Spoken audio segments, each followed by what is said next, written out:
महाराष्ट्र शासन आणि महाराष्ट्र विधानसभा आणि विधान परिषद या दोघांनाही असा कायदा करण्याच्या दृष्टिकोनातून अधिकारच नाही असं मी त्या ठिकाणी मानतोय। Prevention detention for reasons connected with security of the state राज्याच्या सुरक्षितेच्या दृष्टिकोनातून प्रिव्हेन्शन डिटेन्शनचा कायदा करता येतो, हा पहिल्यांदा आहे। दुसरं जे आहे ते मेंटेनन्स ऑफ पब्लिक ऑर्डर अशा पद्धतीचा आहे। तिसरा जो आहे और maintenance of supply and service essential to the community म्हणजे पूर्वीच्या काळी जे बहिष्कार होता समूहावरती आणि अशा समूहाचं अन्नधान्य म्हणा किंवा दुकानं म्हणा किंवा शेतामध्ये कामं म्हणा अशी जी बंद करण्यात येत होती अशाच ठिकाणी त्यांना करण्याचं आहे। महाराष्ट्र शासन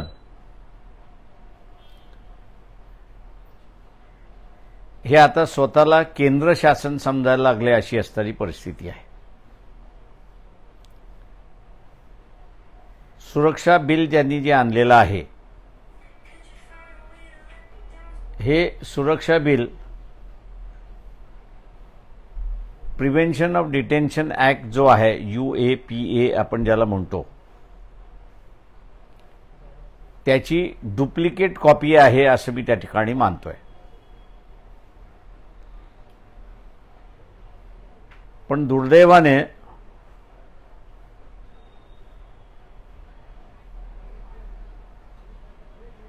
महाराष्ट्र शासन आणि महाराष्ट्र विधानसभा आणि विधान परिषद या दोघांनाही असा कायदा करण्याच्या दृष्टिकोनातून अधिकारच नाही असं मी त्या ठिकाणी मानतोय।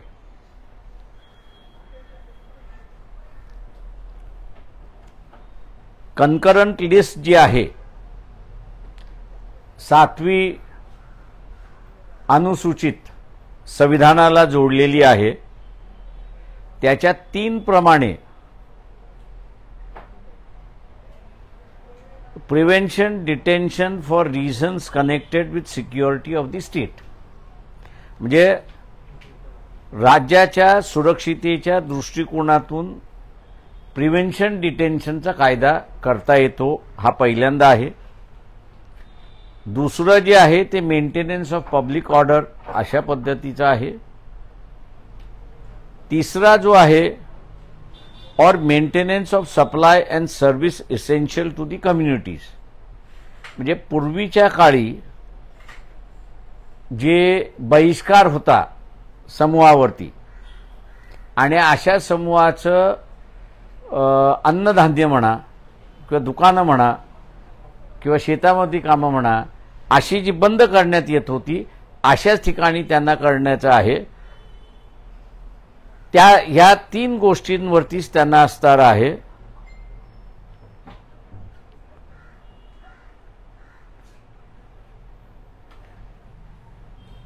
याच्या पलीकडे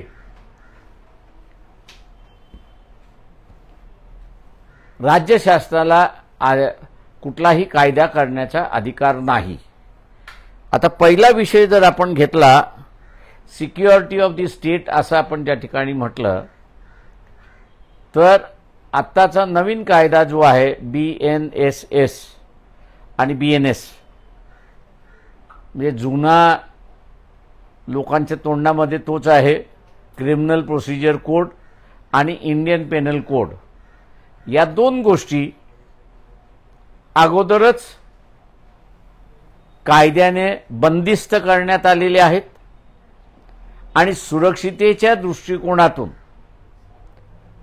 जे काही कायदे करायचे होते ते त्या ठिकाणी करण्यात आलेले आहेत। हा सेंट्रलचा कायदा आहे पण हा सेंट्रलचा कायदा असूनही कन्करंट लिस्टमध्ये त्या ठिकाणी घेण्यात आलेला आहे आणि त्या कन्करंट लिस्टच्या माध्यमातून राज्यांना सुद्धा अधिकार देण्यात आलेला आहे की राज्याची सुरक्षितता पाहत असताना तुम्हाला त्याच्यामध्ये ॲडिशन काय करायचं असेल तर ते तुम्हाला त्या ठिकाणी करता येतं।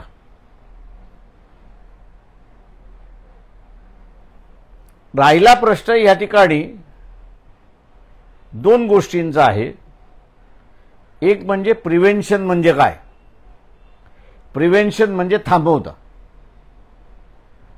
आणि क्रिमिनल ऍक्ट म्हणजे काय, जी कृती करून झालेली आहे आणि ती गुन्हेगारी स्वरूपाची आहे अशा संदर्भातला आहे. त्याच्यामुळे शासनाला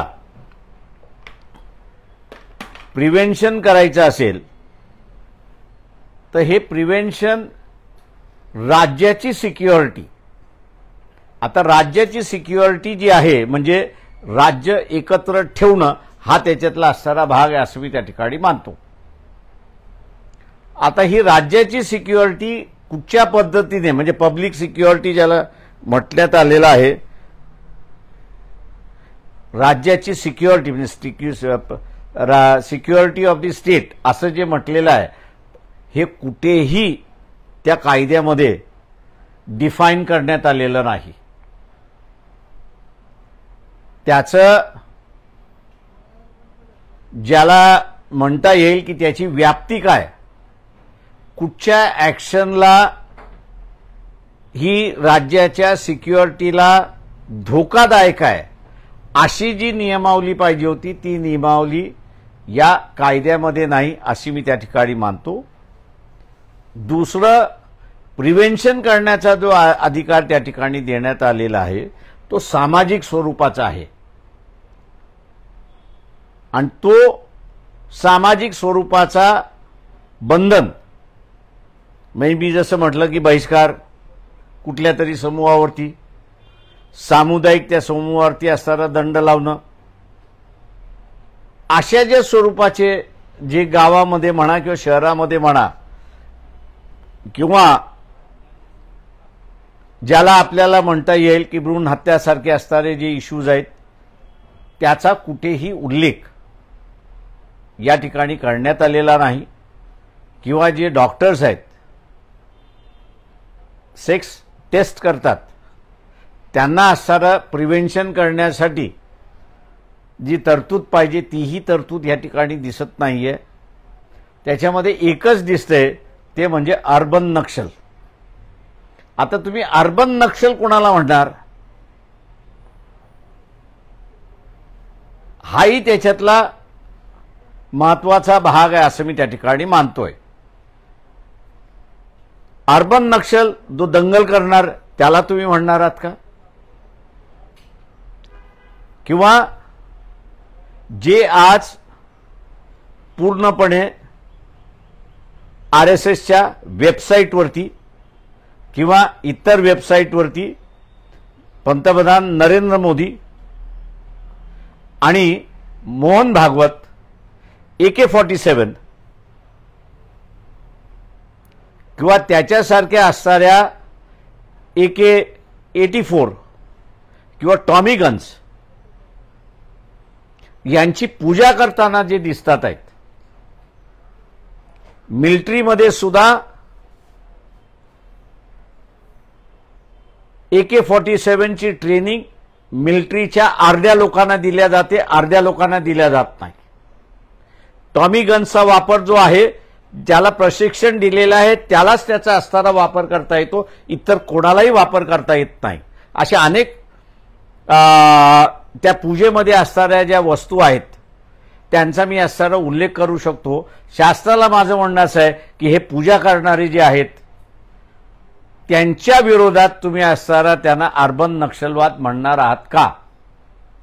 शासन जर त्यांना अर्बन नक्षलवाद म्हणणार नसेल तर आम्ही कोर्टामध्ये जसं हे चॅलेंज करण्यासाठी जाणार आहोत. रद्द होईल त्यावेळेस होईल असं मी त्या ठिकाणी मानतोय.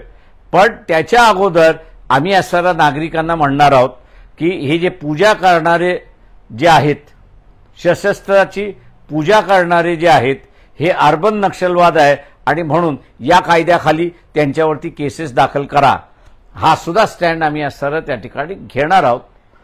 दुर्दैव मी असं म्हणेन हे सगळं मटेरियल सोशल मीडियावरती आणि काही अधिकृत साइट्सवरती उपलब्ध असताना सुद्धा विरोधी पक्षाने कच खाल्ली असं मी त्या ठिकाणी मानतोय. जिथे विरोध केला पाहिजे होता तिथे त्यांनी विरोध केला नाही. म्हणजे विधान सभेमध्ये जो विरोध झाला पाहिजे होता तो विरोध त्यांनी केला नाही. आता मी असताना ऐकतोय की आम्ही असताना विधान परिषदेमध्ये त्याचा विरोध करणार आहोत. माझा मुळात प्रश्न असा आहे की विधानसभेमध्ये तेवढी तुमची स्ट्रेंथ आहे का? तुमची ते अडवण्याची स्ट्रेंथ नसेल तर आज सोशल मीडियावरती जी झोड उठलेली आहे, सामान्य जनतेकडून असणारी जी झोड उठलेली आहे, लाजेकोटी तुम्ही असणारा भूमिका घेताय का? माझं या सगळ्यांना आव्हान राहणार आहे की आम्ही कोर्टामध्ये निश्चितपणे जाऊ. सगळे राजकीय पक्ष जॉईन झाले तर आम्ही त्याचं असणारं स्वागत करू. कारण का हा कुठल्याही राजकीय पक्षाचा प्रश्न नाही, तर हा इथल्या अनडिक्लेअर्ड इमर्जन्सी, इंदिरा गांधींनी जे चूक केली इमर्जन्सी डिक्लेअर करून आणि तिला असणारं त्याचे परिणाम भोगावे लागले, त्याचा पूर्ण अभ्यास करून आरएसएस आणि बीजेपीने इमर्जन्सी सारखी परिस्थिती आणायची, कायद्यामार्फत आणायची, पण त्याला इमर्जन्सी हा शब्द वापरायचा नाही. हे जे कृत्य केलेलं आहे, मी या सगळ्यांना सांगतो की तुम्ही वाघ म्हटलात तरी तो खाणार आणि वाघोबा म्हटलात तरी तो असणारा खाणार. आणि हे आपल्याला हेराल्डमधनं जे चाललेलं आहे त्याच्यामधनं सरळ सरळ आपल्याला असणारं दिसतंय. त्याच्यामुळे वाघाला अंगावरती घेतल्याशिवाय तुम्ही त्याचा पराभव करू शकणार नाही. मी असणारा मानतो की जेवढे राजकीय नेते आहेत हे लोकशाहीच्या बाजूने आहेत, विरोधी पक्षामधले ठोकशाहीच्या विरोधात आहेत.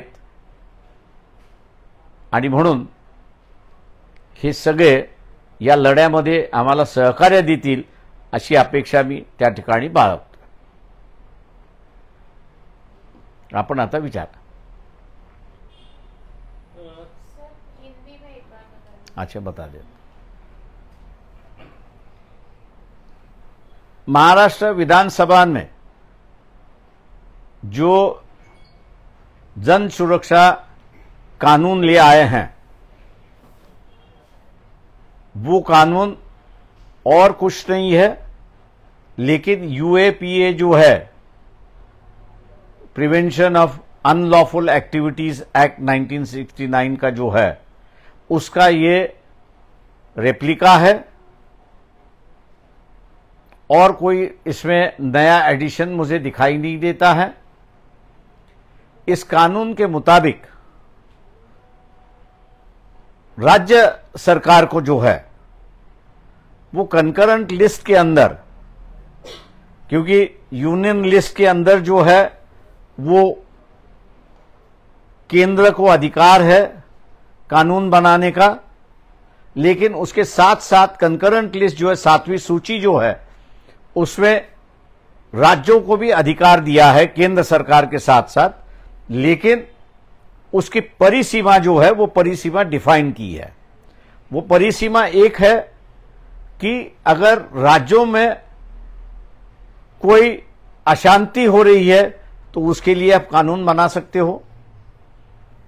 समाज के अंदर अगर किसी समाज पर बहिष्कार होता है और अनाज, पानी, हुक्का जिसको हम लोग कहते हैं वो बंद किया जाता है, उनके खिलाफ प्रिवेंशन के एक्शन आप ले सकते हो. मैं ये मान के चलता हूं कि ये जो कानून है इन बातों को नहीं बनाया है, लेकिन अर्बन नक्सल ऐसी भाषा इस्तेमाल कर उन्होंने ये कानून बनाया है. लेकिन अब अर्बन नक्सल इसकी जो परिभाषा है या उसकी सीमा है या कौन सा एक्ट आप कहिए उल्लंघन करते हो, तो वो अर्बन नक्सलवाद में आता है। उसकी कहीं भी डेफिनेशन नहीं दी है, कहीं भी उसका डेफिनेशन नहीं है, परिभाषा भी नहीं है, और इसलिए ये खुला लाइसेंस पुलिस डिपार्टमेंट को दिया है कि जिस तरह ताड़ा और मौका का तो अभी भी है, लेकिन ताड़ा के वक्त पुलिस पकड़ के ले जाती थी, अगर एक्शन ना हो तो वहां लाइसेंस फी भरवा दो, और लाइसेंस फी भरवाने के बाद उसको छोड़ा जाता था। ये पुलिस वालों को एक पूरा लाइसेंस असेंबली में दिया है, ऐसा मैं मान के चलता हूं। दूसरी बात यह है कि यहां की जो लॉ एंड ऑर्डर की सिचुएशन है उसके लिए आपको नया कानून जो बना है बीएनएस और बीएनएस, ये दोनों जो है पुराना सीआरपीसी और आईपीसी जो है, वो मैं कहता हूं कि सफिशिएंट है, उसकी कोई जरूरत नहीं है। जब आप सिक्योरिटी ऑफ स्टेट इसको डिफाइन नहीं कर पाते, राज्य की सुरक्षिता जब तक आप डिफाइन नहीं कर पाते हैं, तो इसका मतलब ये हुआ कि पुलिस जो अर्थ लगाएगा वो ही होगा। और वहीं से मैं ये कह रहा हूं कि पुलिस को पूरा लाइसेंस दिया है, छूट दी है कि आप जिसको चाहे उसको पकड़ लो, जिसको चाहे आप बंद करवा लो, और पकड़ने के बाद जो कोई हेराफेरी करनी है वो हेराफेरी का लाइसेंस इस कानून ने दिया है, ऐसा मैं मान के चलता हूं। हम लोग इस कानून के खिलाफ कोर्ट में जरूर जाएंगे, लेकिन मुख्यमंत्री से मैं पूछना चाहता हूं कि उनकी भी तस्वीर है, मोहन भागवत की भी तस्वीर है, पंतप्रधान नरेंद्र मोदी की भी तस्वीर है कि जहां पर जो आर्म्स एंड एम्यूनिशन मिलिट्री के कुछ लोग ही इस्तेमाल कर सकते हैं और आधी मिलिट्री इस्तेमाल नहीं कर सकती है, ये इसकी पूजा जो है वो आप करते समय बता रहे, तो इसका मतलब ये है कि ये आर्म्स एंड एम्यूनिशन आपके हक में है, आपके अधिकार में है और आपके पास है। तो क्या आप अपने पर भी ये नक्सलवाद का जो है, अर्बन नक्सलवाद, शहरी नक्सलवाद जो है, इस कानून के मुताबिक क्या आप अपने पर भी केस करेंगे? अगर नहीं करेंगे तो शायद हम पब्लिक से भी कहेंगे कि वो खुद इन फोटो जो इंटरनेट पे मिलती है, कई फोटोग्राफ जो उस प्रोग्राम में उपस्थित थे नागपुर में, उनके पास वो फोटोग्राफ्स है, उसके मुताबिक इन पर भी केस किया जाए, क्योंकि ये भी अर्बन नक्सलवाद के इलाके में आते, क्योंकि जो लाइसेंस जो है वो खाली पिस्टल की मिलती है, 302 की जो नॉट की जो गन होती है वो मिलती है, उसके बाकी आपको हथियार मिलते नहीं है। जब इनके पास है तो ये अर्बन नक्सली है, और अर्बन नक्सली होने की वजह से इन पर सरकार ने जो है वो कानूनी पेश कीजिए। मैं दुर्भाग्य कहूंगा कि ये सब जानकारी विरोधी दल के पास होने के बावजूद भी इस इशू को उन्होंने असेंबली में उठाया नहीं, विधानसभा में उठाया नहीं, और तालियां बजा के जो है इसको पारित कर दिया। लोगों में से जब आवाज उठना शुरुआत हुई और इसके खिलाफ की आवाज हुई, क्योंकि जहां तक हमारी जानकारी है, जो सुनवाई हुई थी उसमें करीब करीब 12,000 एप्लीकेशन आए थे कि जो इस बिल के खिलाफ थे, और आज वो सोशल मीडिया के माध्यम से अपनी आवाज बुलंद कर रहे हैं।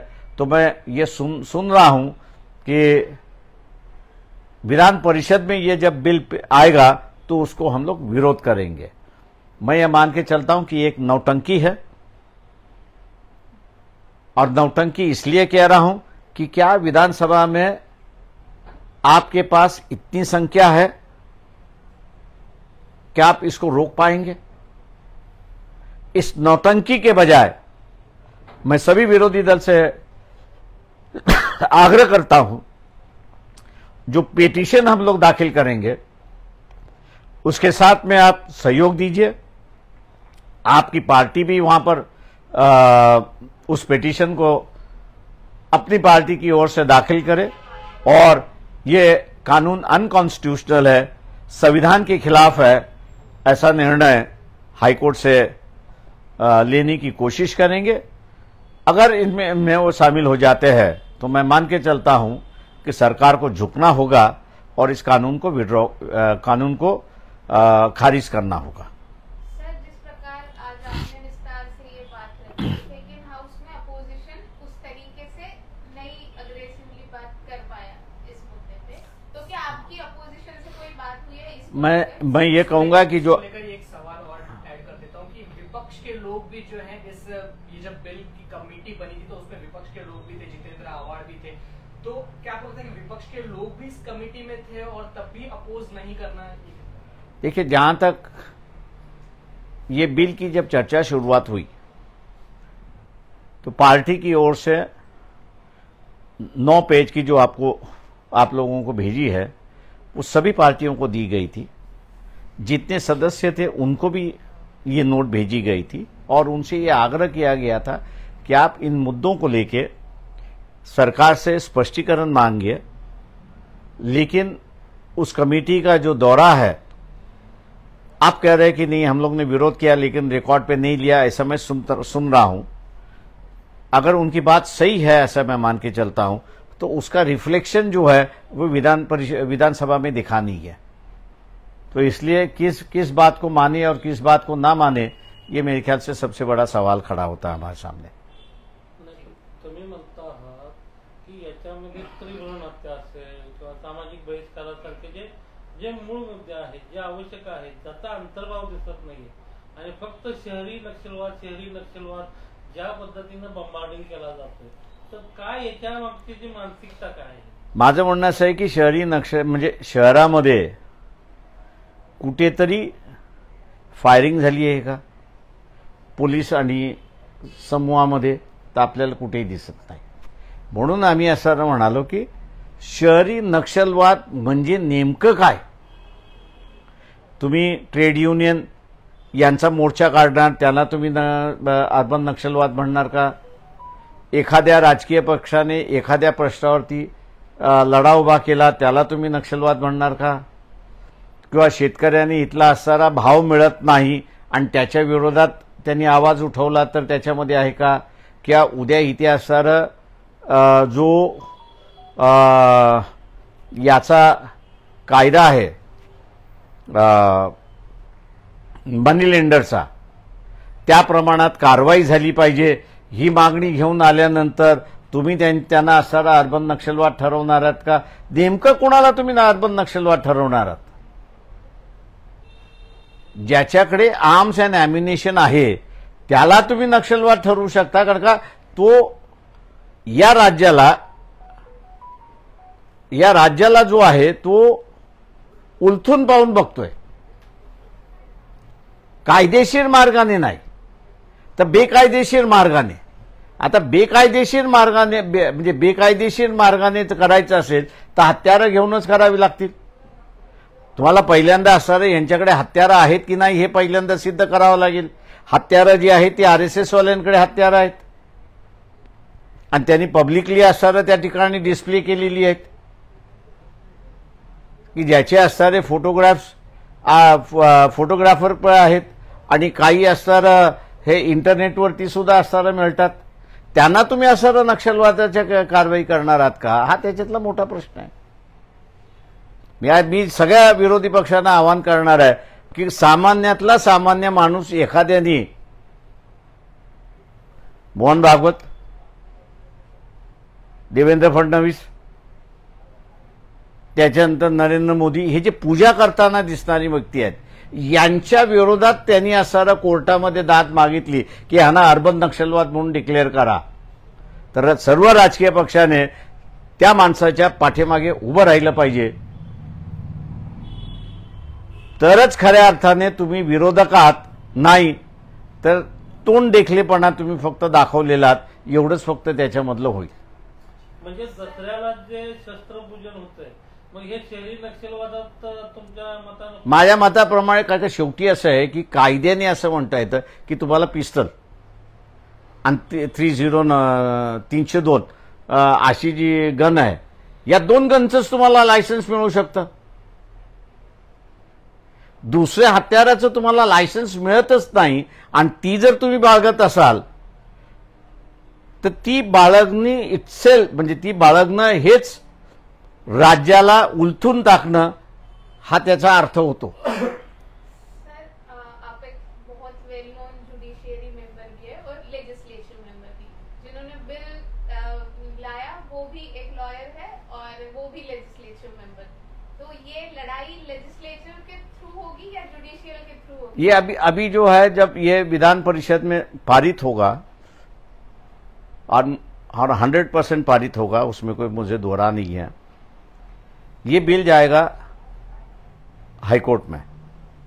इसकी कॉन्स्टिट्यूशनलिटी चेक करने के लिए क्या ये बिल जो है with in the 4 walls of the constitution है या नहीं है.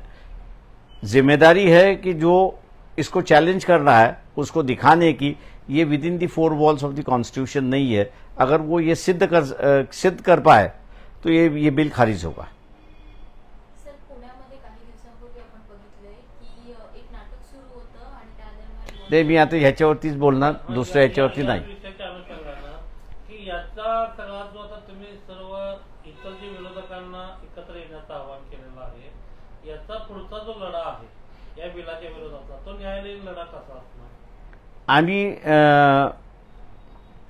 जेव्हा ती नोट तयार केली तेव्हाच आम्ही असं पिटिशन सुद्धा तयार करायला सुरुवात केली होती त्या ह्याच्यामध्ये. कारण का पक्षबळ बघताना विरोधकांकडे जरी त्यांनी विरोध करायचा ठरवला तो विरोधातला विरोध होईल, पण विधानसभेमध्ये ते पारित होईल हे आमच्या लक्षात होतं. त्याच्यामुळे आम्ही पिटिशन असताना तयार करायला घेतलेली आहे. विधान परिषदेमध्ये ती सादर झाली आणि तिथे मंजुरात मिळाली की आम्ही असताना हायकोर्टामध्ये ती पिटिशन दाखल करू.